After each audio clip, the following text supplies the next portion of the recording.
This is not the 440. 440 is gone. It's been replaced. OG M2. I'll start with telling you guys a story about why I'm now in an OG M2 and why I picked an N55 over B58. But let's start with about a month and a few weeks ago, I decided to put the 440 up for sale. The car looked amazing.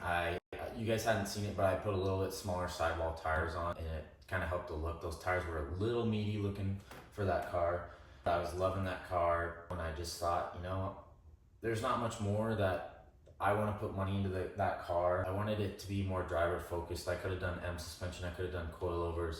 The power was fine, but I missed shifting gears. My first car was a manual Mark 7 GTI. I've had an M2 competition that was a manual. I missed the driving experience of having a manual. Decided, you know, I think it's time. I could throw this money into it, or I could just, the money that I was gonna put into the 440, I could have just used that to cover the gap between the 440 and the M2, OG M2. And the thing is it might be like, oh, you're getting an M2. Well, there's actually a story behind me and a mineral gray OG M2. Back in 2018, I was a big Volkswagen guy. I can't remember if I had my first V8 Avant or if I had my 3-door Mark 7 GTI. I was a big Volkswagen Audi guy. My dad had F10 M5 at the time. We were at the dealership in Pleasant Grove, Utah. We moved there from Montana. And there was an OG M2. It was a 2018. And it had the 763Ms. It had all the M Performance carbon on it. The M Performance, I'm like, wow, what a sweet car. It's small like my GTI, but yet it's a BMW. And BMWs at the time for me were, why would you get a BMW like Volkswagen's so good for the money? Wow, I actually really like this car, and I didn't think much of it. Went more and more, and then eventually I got a white 340, and then I was in Montana again when I had the white 340, moved down to St. George, Utah, summer of 2020. And I saw an OG M2 pre-LCI manual. Oh my goodness, I think it was just lowered slightly. I'm like, I need to have one of those. Something about it, the mineral gray. A few months went by, I listed the 340. I was looking for a mineral gray OG M2 manual. I got a sweet deal on a 2020 M2 comp with 13,000 miles on it. Crazy deal. Basically, I got a dude's lease buyout from it. I had it for a few months and there were just things wrong. The dude just beat it up. I mean, something bizarre, like he had 2 drive shafts replaced or 2 axles replaced, like just something weird. Speakers were blown in it. The rear parking sensors didn't work. Every time I was turning, I can't remember which way it was would make a click. I'm just like, man, this deal was just too good to be true. It sucked. It's a crazy deal on an M2 comp, but too good to be true. That's what happens. Sold that, messed around with, I got a crazy deal on a black Sapphire 340, which was my AWE exhaust video. I don't know if you guys have seen that. And then I sold that, got an A4 wagon to start saving back up for another M2, this spec. Like, I'm gonna just get in a cheap, got the A4 wagon, can't drive a stock car, dumped a bunch of money into it, made that look OEM plus. And then that thing just would break down. And it's like month after month, it's like, okay, why am I paying this much for, I mean, I might as well have just gotten a car. So the last time it broke down, it was down for 2 to 3 months. I bought the 440, and once the wagon was fixed, I just got rid of it, and I drove the 440. And the reason I got a 440 was actually because I just did not want to have 3 340s. So I had something new. Gotta have the headlights. I always say the Icon headlights on the 4 Series, and I did that, and that car was great.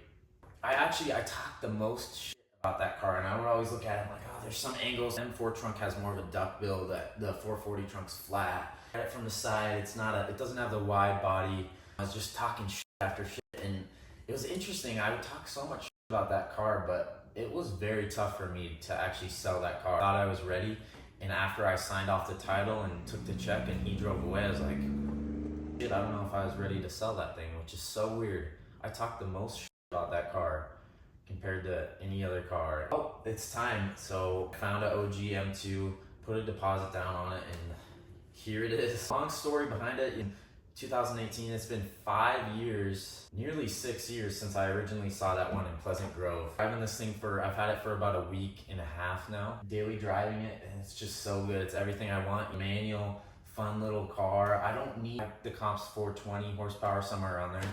I don't need that much horsepower. Is it nice? I mean, yeah, it's nice, but just like stock. I don't want to do anything to the engine. I'm just going to keep it stock. I'll do all the stuff I typically do, exhaust intake. The 360 horsepower is fine for me. I'm not out here racing people, especially with a manual. I'm even slower than a DCT car. But it's just such a fun car to drive. It sounds amazing. I just, slowly wind it out and shift gears, and just hearing that sound going around corners. It's just so much fun to drive, and that's what I was missing in the 440. The 440 is just such a great daily driver that when I would go to take it out, it was just missing something, but it was so good at daily drivability. Sure, can you make a 440 as fun as an M2? I'm sure you could, but it's just, to me, it's like, if I'm gonna spend the money, I might as well just get an M car. It doesn't have the M tax because it's got the non-M engine. It's got an N55, not the S55 if you're not up to date with these. And it's a LCI. It does not have the nice headlights. For me, always talking about, I gotta have the nice headlights that fill out the whole. It doesn't have the nice headlights, nice dash. It's got the tail lights. So it's still an LCI. I'm missing the headlights. It's the one option I miss, but exactly the spec besides the headlights. I'm not worrying about it. I'm driving this car, having fun. But yeah, I'm super excited about it, you guys.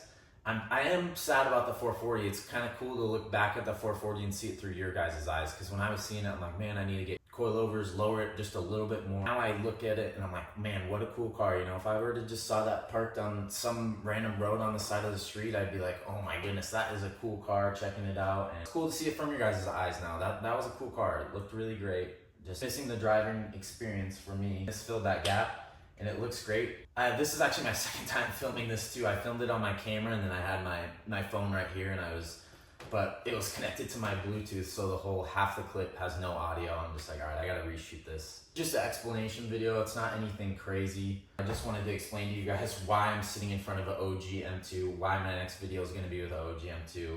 It's got a story behind it, so it means something to me. This car is really special. I already have more parts on the way.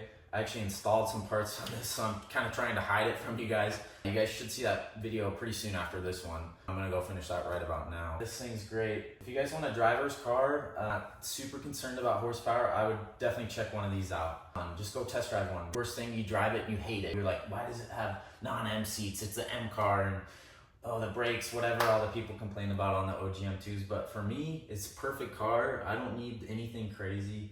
But I really appreciate it, guys. If you guys are excited, subscribe, like, all those things. I'll see you guys in the next video. Thanks.